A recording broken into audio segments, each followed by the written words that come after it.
everyone, welcome to Handing the Shame Back, a channel dedicated to survivors of child sexual abuse across the world. We know that we have a lot of people who are walking around the planet who have not yet been able to find their voices, and we also know there are people who are starting to speak. Wherever you are on the spectrum, we welcome you. You are safe here. And this is a wonderful survivor community. As with all shows, there is a trigger warning, and that is simply because something that you might hear today might remind you of your own story and feel upsetting. Please, please, please, if that happens, stop watching, go to the show notes below, and you'll be directed to some guidance and support. I have an amazing guest today. He and I have been trying for a while now to connect and get him on the show. His name is Lorward Choi. He comes to us from California. He is a survivor. He is an optimist, which I love, and he is a brother. So welcome to the show, Lorward. Yes. Thanks so much for having me. I'm so excited for our conversation today, Gloria. I am too. You better live up to it. No, I'm joking. So, as with all shows, I would love it if you would share as much or as little as you're comfortable to about your own history of child sexual abuse, how old you were when it started, kind of were you at home, like who, how, why, where, when. So yes, over to you with your comfort level. Thank you so much again. My first experience with assault was actually in college, my first year.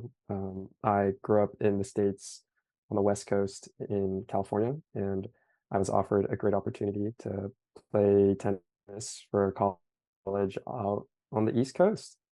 And at the time, I thought to myself, you know what? California is not that great. There are a lot of other great states. I will take the leap over and go to college here.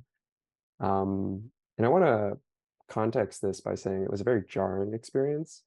I love my family. I love Southern California. I love the communities that I'm a part of.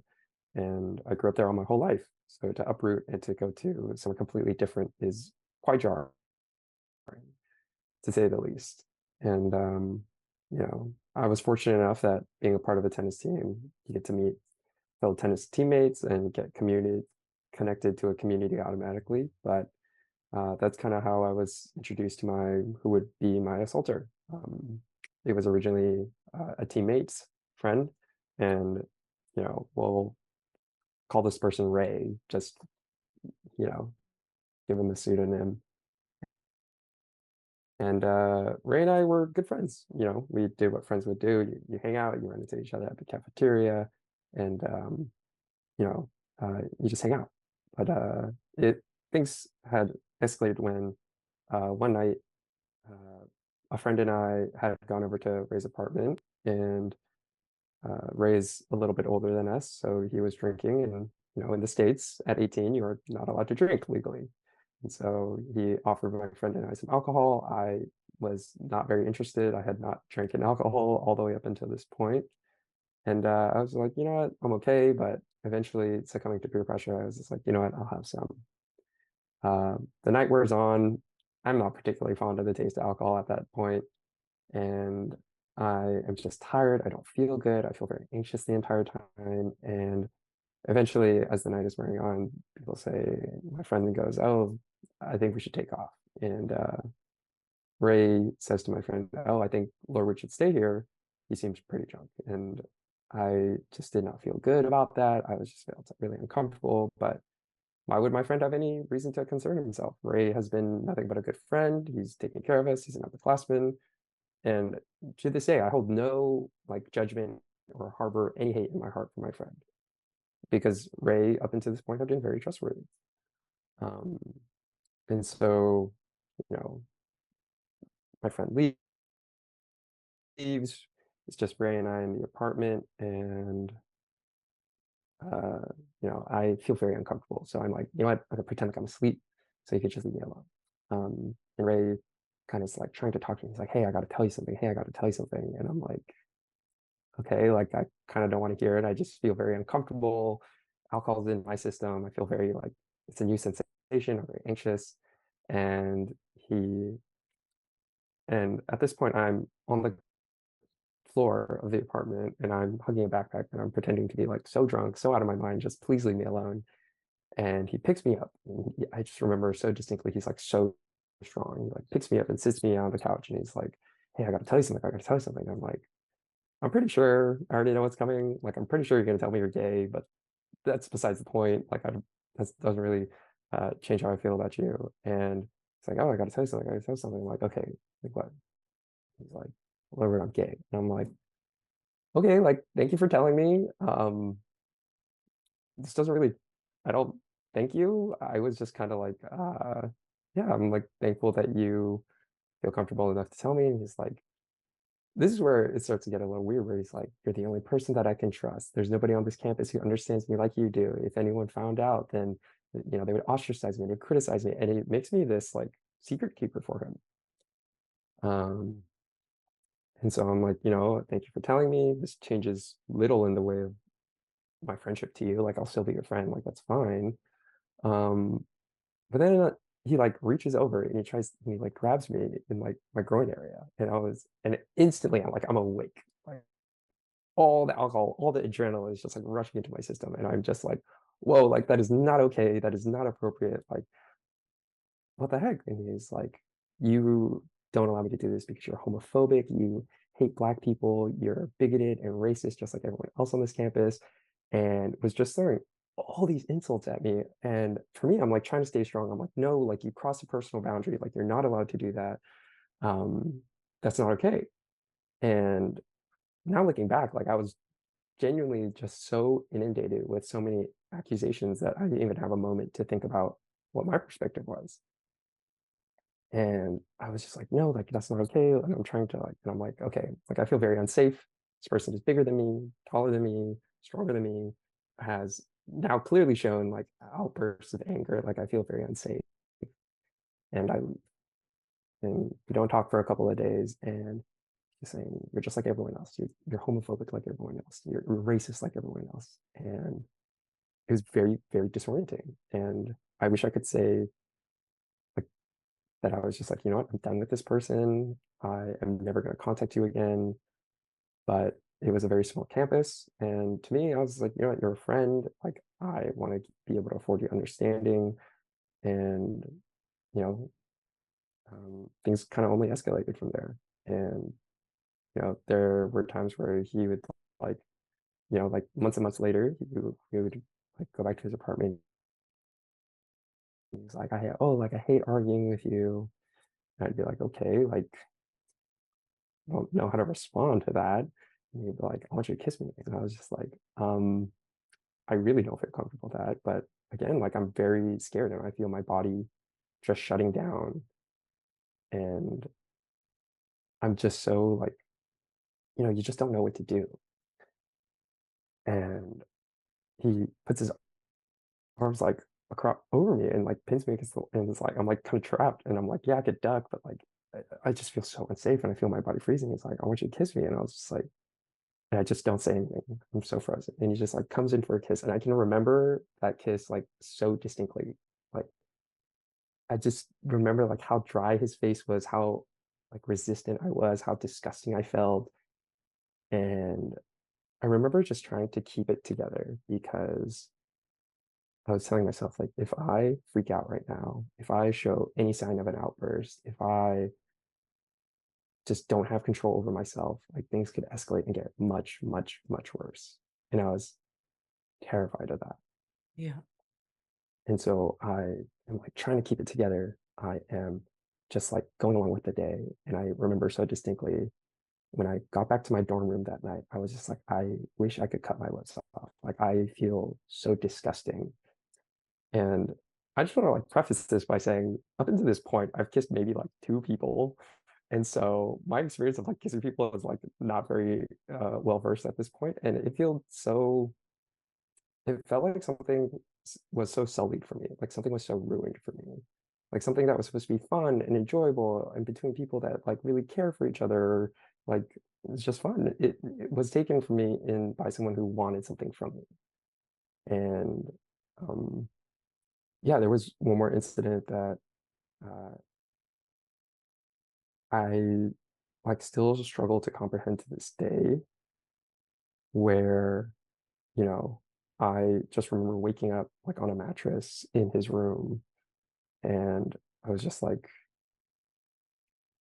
I don't know how I got here. I remember coming over to like watch a movie and have some dinner, but I don't know how I got to the mattress on the floor. I'm like really hot. I'm not wearing any clothes but my underwear, and I'm just like freaking out again. I'm just, it's like, I'm like there and I'm like, my eyes are open and I'm like looking around. I'm like, okay, how do I get myself out of this situation?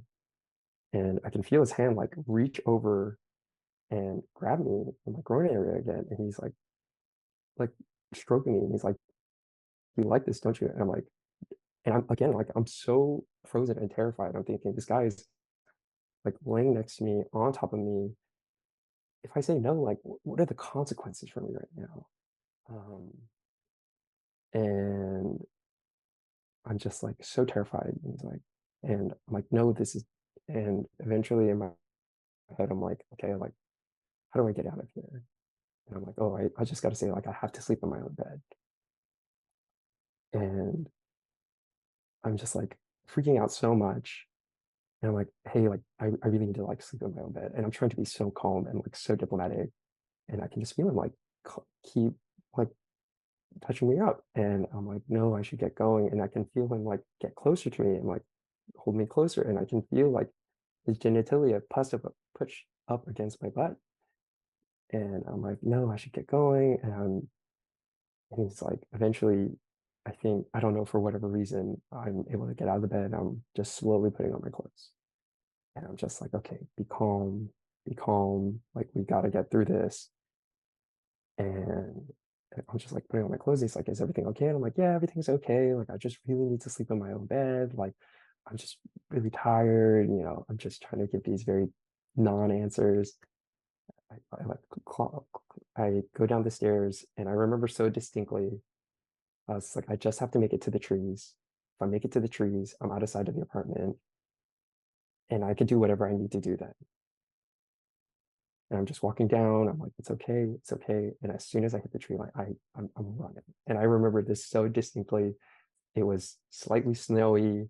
My feet are slipping off the concrete because they're just melting under my feet. I'm wearing gray sweater and gray sweats in my running shoes, and I'm just running back to my dorm room. And I get to my dorm room and I just collapse into a ball. And I just am freaking out. I'm like, I don't know what happened. Like, I just don't understand what has happened to me. Like, I feel like so personally violated and objectified. And I'm really fortunate that, it didn't go anything past that, because I was like checking myself and I was like, do I feel really sore anywhere? Do I feel like any residue on me? But I just remember sitting there and being like, I want to throw up my guts. And I wish I could just like blend myself away and just be nothing, because I hate feeling like this. Mm. And I would go to the restroom and I wouldn't even be able to like look or hold myself. And I would just literally like stand there at the urinal and I would cross my arms and I would look away, because I was just like, I don't even want to look at myself right now because I feel so like disgusted. And Oh, Lord. I think that has been a feeling that, Yeah. uh, um, but it's just been something that I look back on and I realize, a lot of things could have gone differently. A lot of things really hurt, and there's still things that I struggle with to this day. Like, there are moments where I will catch myself in the mirror and be like, just feel an immense amount of disgust for myself. So And I just want to stop you there, because you're saying so many things that I think are so valuable. So first of all, thank you so much for your courage. It's really hard to recount these experiences because they're so personal to us, and equally we can hold on to misplaced guilt and shame and self-loathing.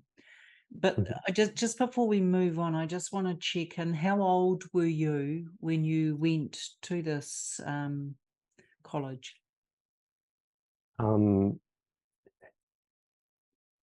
It should have been, I think I was 17 or 18 at the time.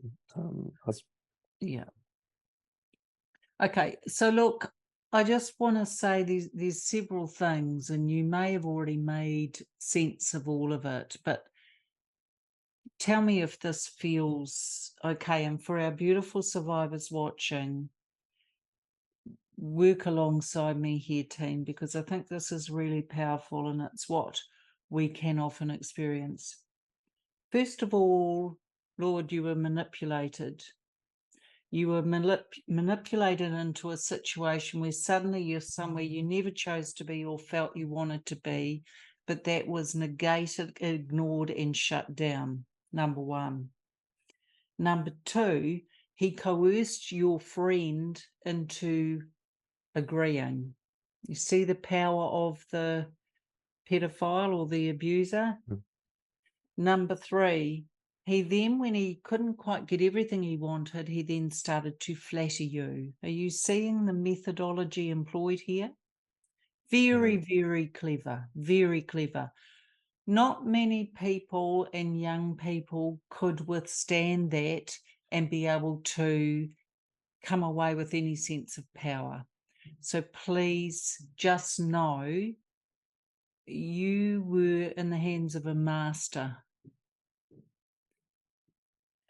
This was not unknown behavior to him.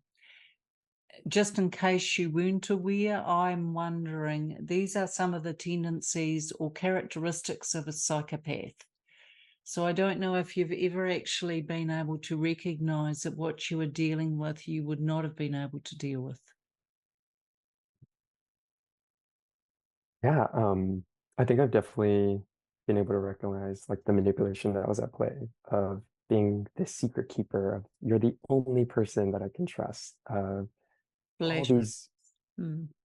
yeah, and looking back, I recognize, uh, yeah, that was really difficult for me to look back on. Even now to this day, sometimes I question myself of, oh, am I being homophobic? Am I being racist? Am I being bigoted or No, whatnot? you know, you were being set up. Yeah. You were set up to take the focus off him and put it on you. You were being set up to doubt yourself because he couldn't have you doubt him. Do you see that?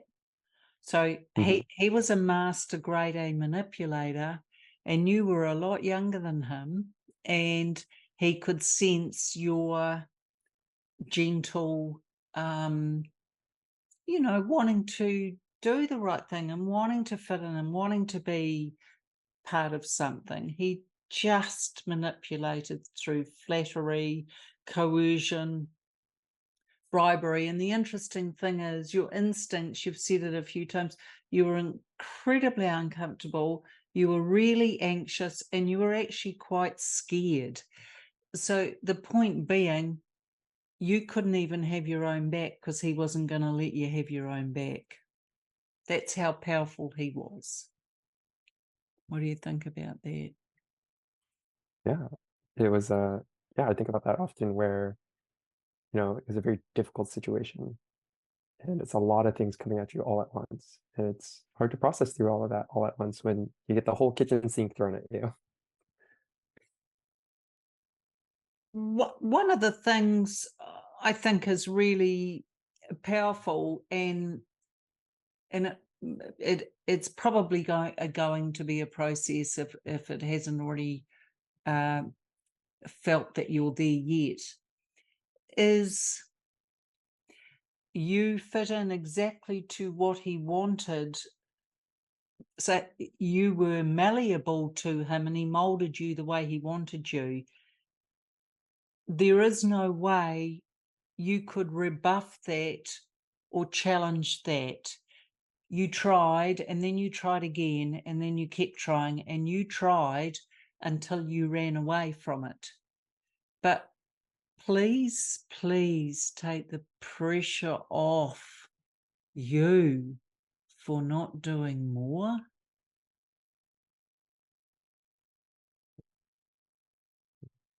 I think for a long time I struggled with the word of being a victim. And I always thought to myself, oh, no, no, I'm not a victim, I'm not a victim. But eventually I think I came to the reality of sometimes really bad people get a hold of you and really bad circumstances happen to you. And it is just the tragedy of life. And the sooner you're able to accept that sometimes awful things happen for awful reasons, for no sense, I think it relieves a lot of pressure off your shoulders. And that was a big step for me to be like, you know what, this is an awful situation, an awful person. And I have to let go of what I should have done, or what I would have done, or what I could have done, and say, this is what happened. This is what it is.